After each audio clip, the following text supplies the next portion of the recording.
Kelompok 3 Penjajahan Inggris.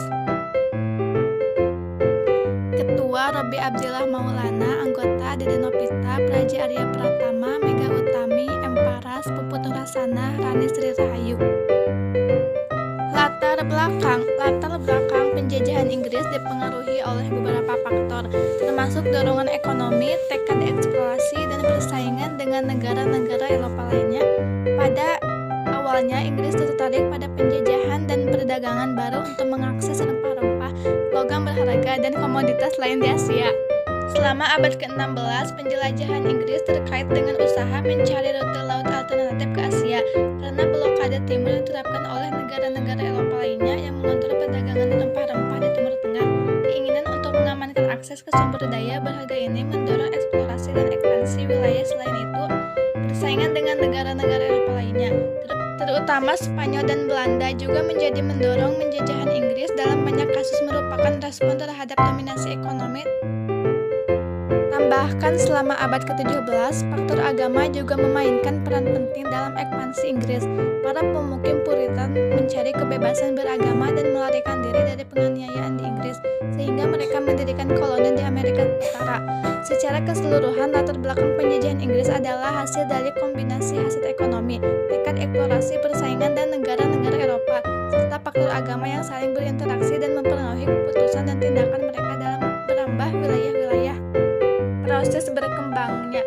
1. Pendirian koloni awal di Amerika Utara. Pada awal abad ke-17, Inggris mulai mendirikan koloni di Amerika Utara, seperti Jamestown di Virginia pada tahun 1607. Tujuan awalnya adalah mendapatkan keuntungan ekonomi melalui perdagangan, perang, dan perjanjian. Selama abad 17, Inggris terlibat dalam serangkaian perang, termasuk Perang 7 tahun 56-63. Inggris mendapatkan kontrol atas wilayah-wilayah seperti Kanada dan 3. Pemukiman di India. Inggris juga memperluas pengaruhnya ke India melalui perusahaan perdagangan seperti British India Company. 4. Pertumbuhan ekonomi. Selama revolusi industri di abad ke-18 dan awal abad ke-19, Inggris mengalami pertumbuhan ekonomi yang signifikan. 5. Penjajahan di Afrika dan Asia. Pada abad ke-19, Inggris menjajah banyak wilayah di Afrika dan Asia. 6. Perlawanan dan kemerdekaan. Selama abad ke-20, banyak wilayah jajahan Inggris.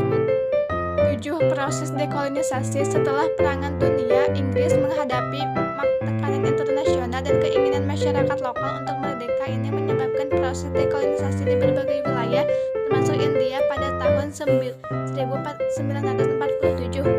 Proses perkembangan penjajahan Inggris mencakup rentang waktu yang panjang dan melibatkan sejumlah tahapan, mulai dari pendirian koloni awal hingga akhirnya menghadapi tekanan global untuk melepaskan kendali atas wilayah jajahannya.